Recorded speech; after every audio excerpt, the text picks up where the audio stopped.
नमस्कार, कैसे हैं आप सभी? तो आज 3 से 4 दिन के बाद हम अपनी एक मॉक टेस्ट सीरीज़ कर रहे हैं, 5वीं मॉक टेस्ट सीरीज़ है, क्योंकि मैं बीच-बीच में 3 से 4 दिन आपको थ्योरी की क्लासेस भी करा रहा हूँ, ओके?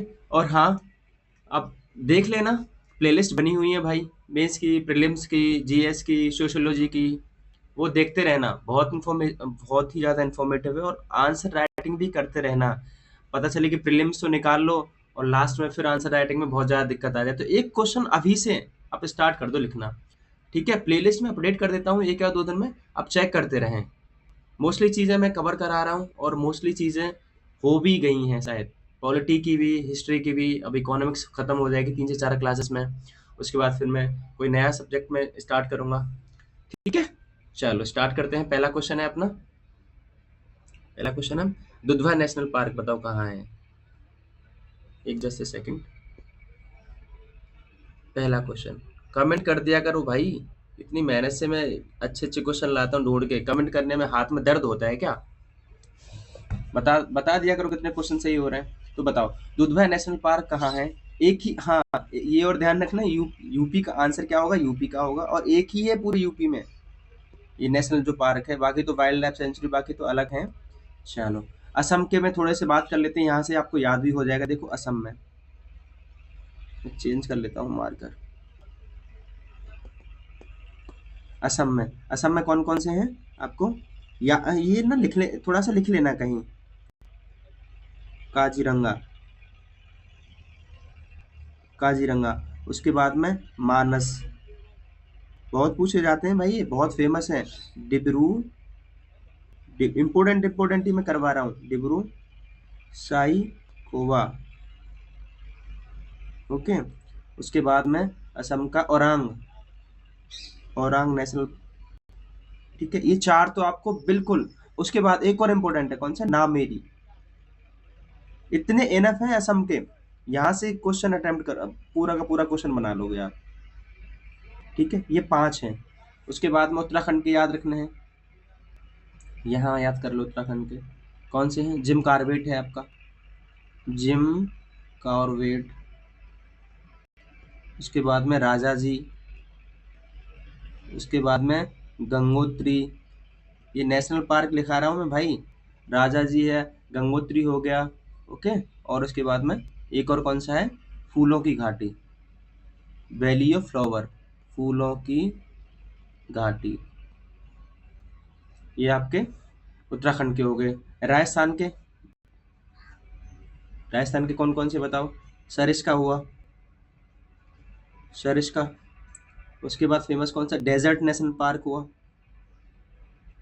Okay, desert. उसके बाद Mukundra, Mukundra hills national park, Mukundra hills वाला। उसके बाद केवला देव, केवला देव, ओके। तो ये इम्पोर्टेंट इम्पोर्टेंट है, ध्यान से भाई याद कर लेना, ओके। ये इतनी सारी इन्फॉर्मेशन एक क्वेश्चन से इनफ है आपके लिए। आंसर क्या होगा, उत्तराखंड होगा। चलो उसके बाद में सेकंड क्वेश्चन क्या है, सेकंड क्वेश्चन है हमारे संविधान के किस भाग में पंचायती राज के 3 सोपानों की व्यवस्था की विवेचना की गई है बताओ। पूरा पंचायती राज मैंने पढ़ाया है पॉलिटिक्स क्लासेस में, प्लेलिस्ट में देख लेना जाके। और अब भी अगर ये क्वेश्चन अटेम्प्ट नहीं हुआ ना, तो फिर भाई फिर तो कुछ दिक्कत है, ठीक है। हाँ, तो कौन सा है बताओ, कौन सा भाग आएगा, भाग 10 आएगा, 11, 13, 15, 18, 22, 24, लाख, 200, तो कौन सा आएगा? आंसर क्या होगा अपन का, 9वां, ओके। पंचायती राज का कौन से में आते, मैं पंचायती राज की सारी कमेटियां अभी मैंने बताई, पूरा लेक्चर है भाई स्पेशली पंचायती राज पे, वो देखना जाके। भाग 10 में क्या है, चलो मैं इसके बारे में बता देता हूँ। एक क्लास में मैं पॉलिटी के सारे भागों के बारे में आपको बता दूंगा लाके, पर अभी क्वेश्चन है तो मैं यहाँ बता देता हूँ। इसमें क्या है, एससी और एसटी का क्या है, प्रशासन है, प्रशासन से संबंधित है। आर्टिकल कौन सा है, आर्टिकल 244, कितना है, 244 से 244 ए मेरे ख्याल से, ओके। चलो क्वेश्चन 3, संचार उपग्रह सदैव, देखो सैटेलाइट मतलब जो क्या है, संचार उपग्रह जो नीचे जो कनेक्शन स्थापित करते हैं, जो फिक्स रहते हैं देखो है ना, हमारी जो विज्ञान है उसने क्या है, 3 से 4 ऑर्बिट, पृथ्वी की जो कक्षाएं हैं 3 से 4 ऑर्बिट में उन्होंने बांटा है। पहली क्या है, लियो, उसके बाद क्या है, मियो, उसके बाद क्या है, जियो। लियो का मतलब क्या है, लो अर्थ ऑर्बिट, ठीक है। उसके बाद क्या है, मीडियम, मीडियम अर्थ ऑर्बिट, और उसके बाद क्या है, जियो, ठीक है, जियो स्टेशनरी, जियो स्टेशनरी अर्थ ऑर्बिट। देखो मैं क्यों पढ़ाया मैंने तीनों के बारे में, ये तो गति करती रहती हैं, इसमें भी गति होती है, मोशन होता रहता है इसमें, ओके, इसमें भी गति करती रहती है। और भाई ये क्या है, ये फिक्स रहती है, ये क्या है, ये फिक्स रहती है, मतलब घूमती तो है ये भी, लेकिन ये फिक्स रहती है।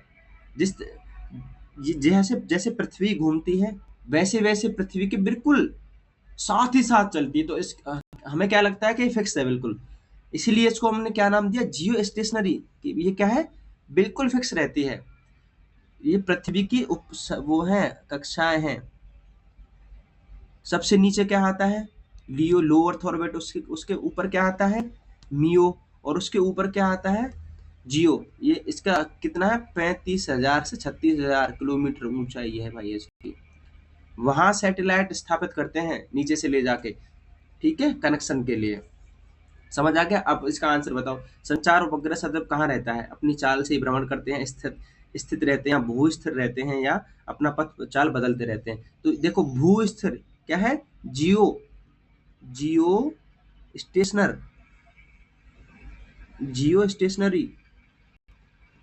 आंसर क्या होगा इसका, ये साइंस का क्वेश्चन है, आपको इसको थोड़ा जानते रहिएगा लियो मियो जियो के बारे में।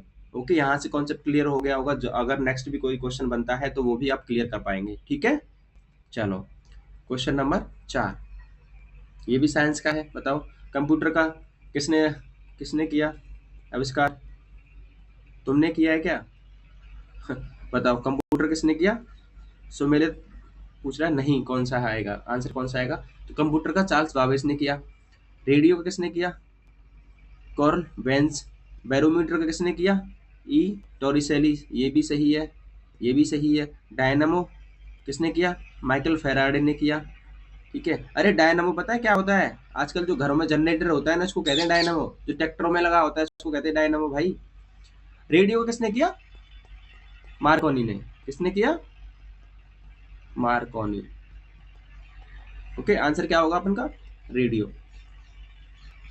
5वां बताओ आप, पंचायती राज, फिर से एक बार क्वेश्चन है पंचायती राज पे। भाई पंचायती राज से 2 क्वेश्चन तो गांठ बांध के रख लो, आने ही आने, क्योंकि वो जड़ है, ग्रास रूट लेवल डेमोक्रेसी है इंडिया के।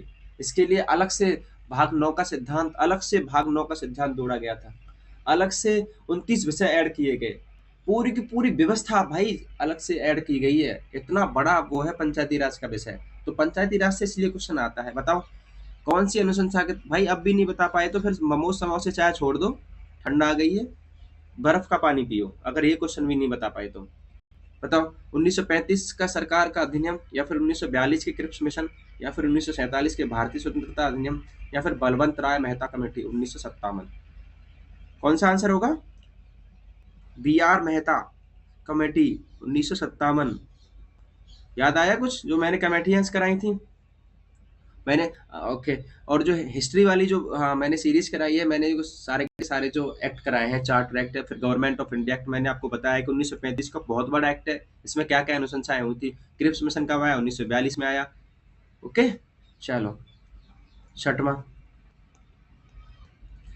पंचायती राज हमने बना तो दिया, और इतने सारी चीजें हमने कर दी, बहुत इसके लिए चीजें की, ये वो ये किया वो किया, लेकिन इसका मेन जो क्रक्स है, इसका जो क्यों लाया गया है इसको आखिर, क्या ऐसा तो नहीं है कि जो गांव के लोग हैं उनको राजनीति में साक्षर करने के लिए लाया गया हो, भूल के भी मत कर देना कभी भी राजनीतिक भागीदारी, अगर यहाँ ऐसा आता है ऑप्शन में, राजनीतिक भागीदारी,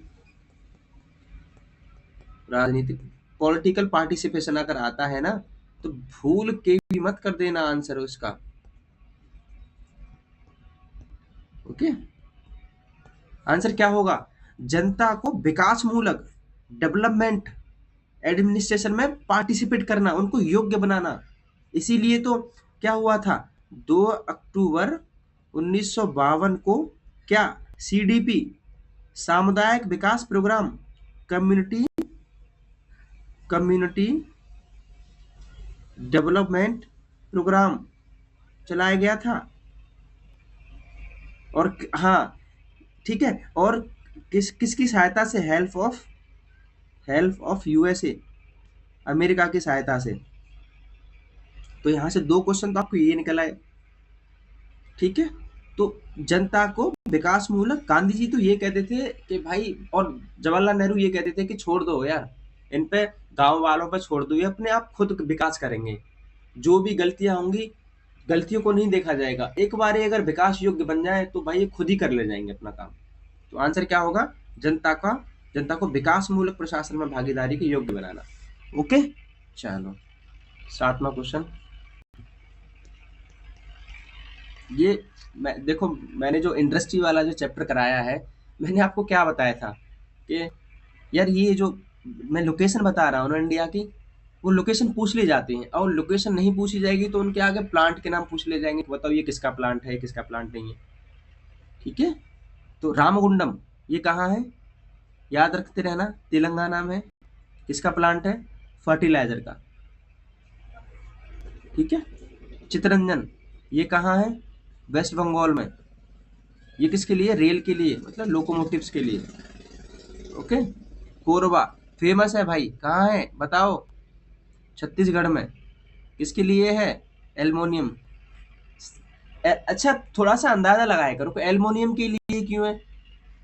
वहां सबसे ज्यादा कोयला निकलता है, जब वहां कोल भी निकल रहा है और आयरन भी है। ठीक है, तो जाहिर सी बात है एल्युमिनियम का भी प्लांट लग जाएगा, एल्युमिनियम ही निकलेगा, लोहा निकल रहा है तो, इसलिए वहां एल्युमिनियम का प्लांट है। पिंपरी ये क्या है? ये क्या है? ये महाराष्ट्र में है, और ये कीटनाशक की नहीं है। ये क्या है? ऑटोमोबाइल सेक्टर, अरे जो गाड़ियां बनती हैं, बाइक्स बनती हैं, इसको क्या कहते हैं? पिपरी को पूर्व का डेट्रॉइट। ओके, ठीक है, चलो ये याद रखेंगे अपन। 8वां क्वेश्चन क्या है? किस पंचवर्षीय योजना का मुख्य उद्देश्य गरीबी हटाओ? अब देखो, मैं गरीबी वाले चैप्टर पढ़ा रहा था, मैंने आपको बताया था कि गरीबी हटाओ स्लोगन जो नारा था, पहले तो इसका आंसर बताओ। बताओ ए बी सी डी में से कौन सा होगा? फिर मैं बताऊंगा इसके 3 फैक्ट आपको, जहरीले फैक्ट। तो जस्ट सेकंड, किस वर्ष मुख्य उद्देश्य कब रखा गया? आंसर क्या होगा? 5वीं का। गरीबी हटाओ उन्मूलन का नारा किसमें दिया गया? 6वीं पंचवर्षीय योजना में, 6वीं पंचवर्षीय 5 ईयर प्लान में। पूर्ण रूप से खत्म, गरीबी को पूर्ण रूप से खत्म करने का लक्ष्य कौन सी उसमें रखा गया था? 8वीं में। तो तीनों जहरीले फैक्ट याद करने हैं। आई रिपीट, गरीबी हटाओ का मुख्य उद्देश्य 5वीं पंचवर्षीय योजना में, गरीबी हटाओ का मुख्य स्लोगन 6वीं पंचवर्षीय योजना में, और गरीबी हटाओ को पूर्णतः खत्म करने का लक्ष्य 8वीं पंचवर्षीय योजना में।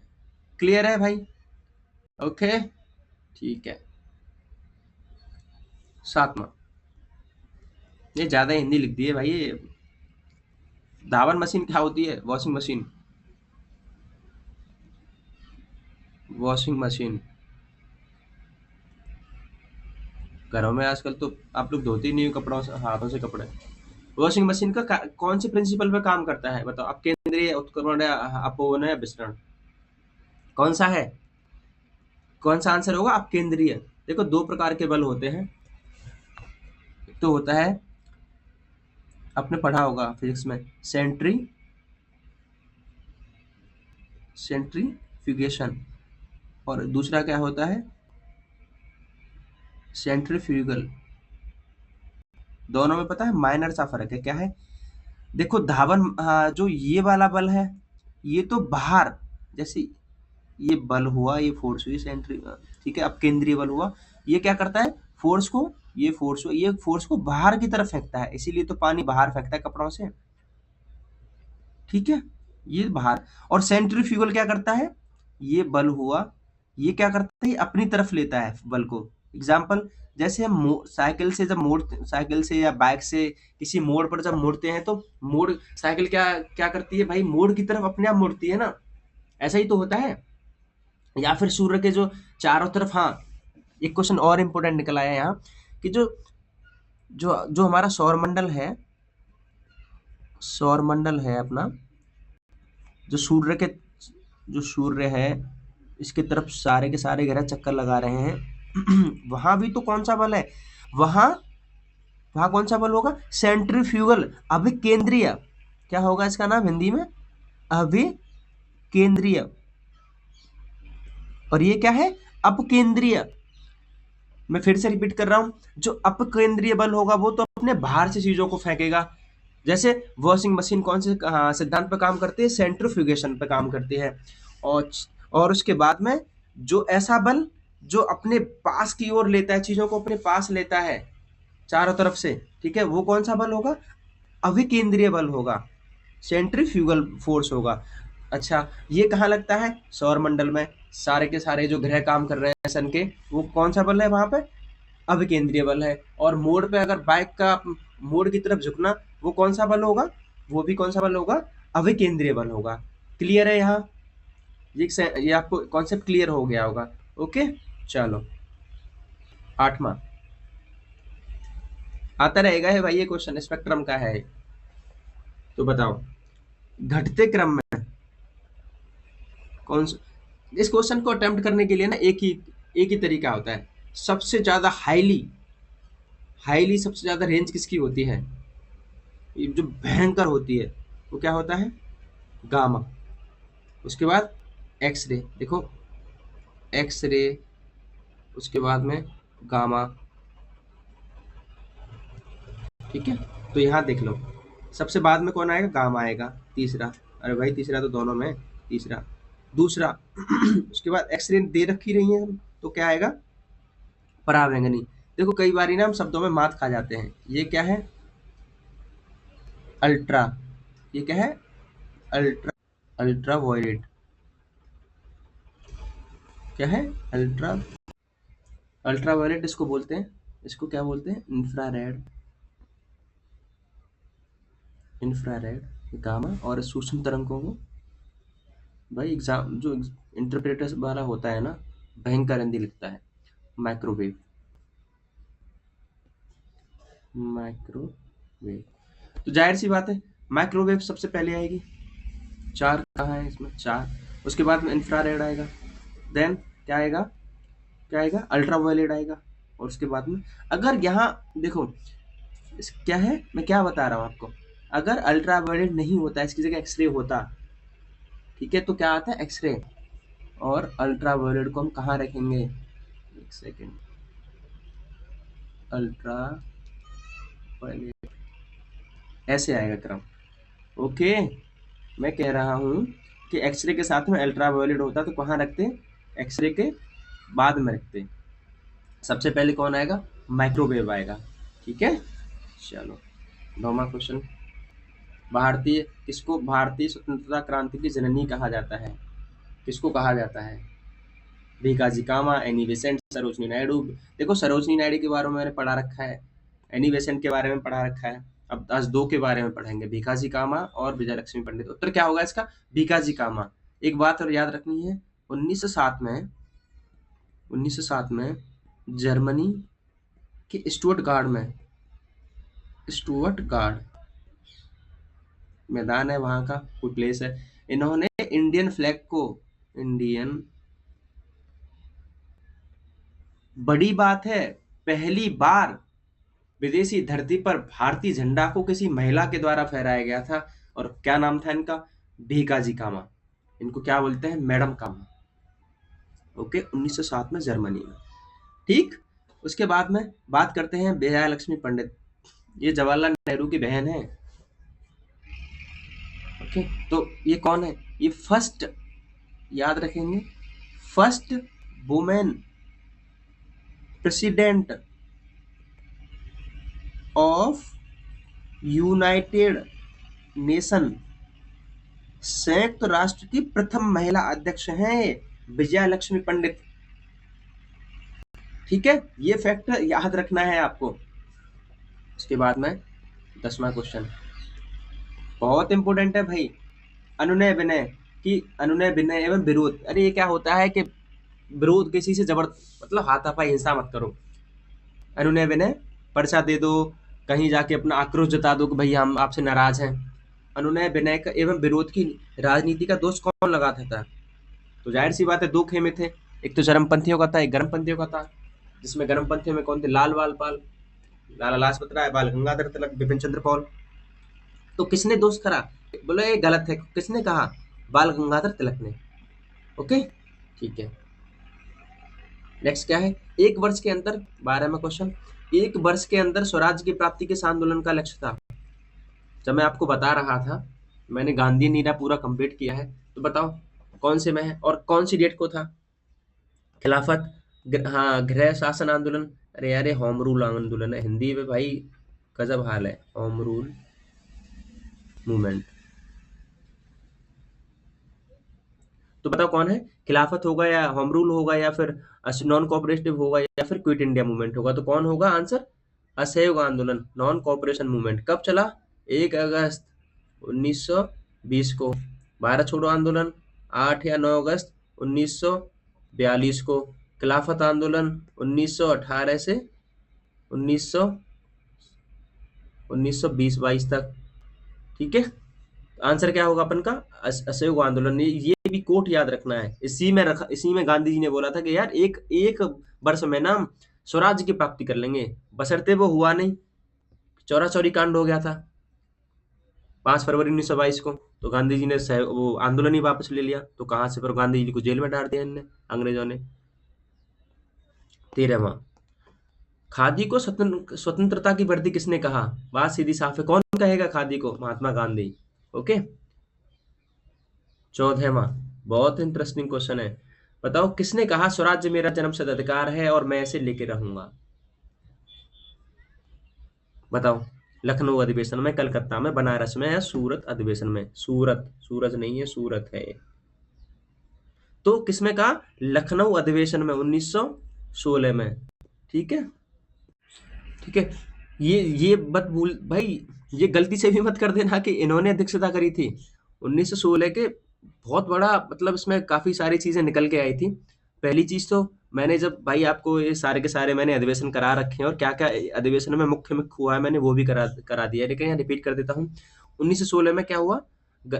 इनका लीग का, मुस्लिम लीग और आईएनसी, इंडियन नेशनल कांग्रेस का दोबारा से समझौता हुआ, जो 1907 में विभाजित टूट गए थे, यहाँ जुड़ गए थे। इस अधिवेशन की अध्यक्षता किसने की थी? अंबिका चरण मजूमदार, अंबिका चरण, अंबिका चरण मजूमदार, मजूमदार। ठीक है भाई, अब मजूमदार से याद आया, इंडियन क्रिकेट लीग जो जीती, इंडियन वुमेन्स क्रिकेट लीग जो वर्ल्ड कप जीती है, उसके कोच, हेड कोच कौन है? वो भी मजूमदार हैं, शायद अमोल मजूमदार है शायद उनका नाम। ठीक है, चलो, बनारस अधिवेशन बहुत इंपॉर्टेंट है, किसने अध्यक्षता की? गोपाल कृष्ण गोखले ने, गोपाल कृष्ण गोखले, गोपाल कृष्ण गोखले। इसमें क्या प्रस्ताव लाया गया था? कि स्वदेशी, स्वदेशी का प्रस्ताव इसी में लाया गया था, स्वदेशी का प्रस्ताव, कि स्वदेशी पहनेंगे, स्वदेशी खाएंगे, स्वदेशी सब कुछ करेंगे। ओके, 1907 में क्या हुआ? टूट गई थी सूरत स्प्लिट, फेमस है, सूरत स्प्लिट हुआ था इसमें। इसमें 1916 में क्या हुआ? लीग दोबारा से जुड़ गया, बनारस अधिवेशन। ठीक है, बहुत इंपॉर्टेंट है, इसके तीनों के तीनों याद रखेंगे इसको। 15वां क्वेश्चन, बताओ, मैंने मोस्ट मोस्ट आर्टिकल करा रखे हैं आपको, राज्यपाल भी कराया है मैंने, सर्वोच्च न्यायालय के बारे में बताया है। चलो बताओ कौन सा होगा? देखो अनुच्छेद 124 क्या है? सर्वोच्च न्यायालय का गठन, ये सही है। एक राज्यपाल होगा राज्य का, 153 में। अनुच्छेद 79 संसद का गठन। आर्टिकल 226 क्या है भाई? ये रिट है। मूल अधिकारों को व्यक्ति का जब हनन होता है तो कहाँ जाता है व्यक्ति? आर्टिकल 226 से हाई कोर्ट, ना कि सुप्रीम कोर्ट। सुप्रीम कोर्ट में कौन से आर्टिकल के तहत जाएगा? सुप्रीम कोर्ट में आर्टिकल 32 के तहत जाएगा एक व्यक्ति। और हाई कोर्ट में कौन से आर्टिकल के तहत जाएगा? आर्टिकल 226 के तहत जाएगा। ठीक है। 16, भारतीय संविधान में जिसकी संस्तुति पर मूल कर्तव्य को जोड़ा गया। मूल कर्तव्य को, जो फंडामेंटल, जो मैंने ड्यूटीज पढ़ाई हैं आपको, वो कौन सी कमेटी के अनुशंसा पर आई थी? बताओ कौन सी कमेटी के अनुशंसा पर आई थी? स्वर्ण सिंह कमेटी। कब आई? 1976। ठक्कर आयोग ये क्या है? इंदिरा गांधी, जो लेट जो पीएम है इंदिरा गांधी, उनकी असैसिनेशन, जो डेथ की गई थी उनकी, उन पर एक आयोग बैठाया था। इनका नाम क्या था? ठक्कर आयोग। बलवंत राय मेहता कमेटी, पंचायती राज सिस्टम के लिए। क्वेश्चन 17। हड़प्पा संस्कृति मैंने एक उसमें जो sir next last test series का एक क्वेश्चन था, उसमें मैंने ये पूरा कराया था, पूरा का पूरा कॉन्सेप्ट, सारी की सारी सीमाएं बताई थी। तो हड़प्पा संस्कृति की उत्तरी सीमा कौन करता है? मांडा। मांडा कहाँ है? J&K में, चिनाब नदी पे। ओके। राखी गढ़ी कहाँ है? हरियाणा में। ये इसकी लोकेशन याद रखेंगे प्लीज। रोपड़ कहाँ है? पंजाब में। हड़प्पा कहाँ है? पाकिस्तान में। तो राखी गढ़ी कहाँ है? हरियाणा में। रोपड़ कहाँ है? पंजाब में। ठीक है। 28वां, सॉरी 18वां, सन्यासी विद्रोह भड़काने का स्थल कहाँ? सन्यासी विद्रोह कहाँ हुआ? अवध, हरियाणा, बंगाल या पंजाब? कहाँ हुआ? बंगाल में। पंजाब में क्या हुआ? कूका आंदोलन। कूका आंदोलन। कूकी आंदोलन कहाँ हुआ? कूकी आंदोलन कहाँ हुआ? तो मणिपुर में, नागालैंड में, मतलब नॉर्थ ईस्ट इंडिया में। ठीक है। कूका और कूकी में अंतर कर लेना। ओके। उसके बाद में 19, क्रिप्स मिशन कब आया? आंख मीच के बता दो, ऐसे खोल के बता दो, कब आया? 1942 में। ठीक है। चलो, सॉरी 20वां क्वेश्चन होगा, तो फिर 20 क्वेश्चन मैंने डाले थे।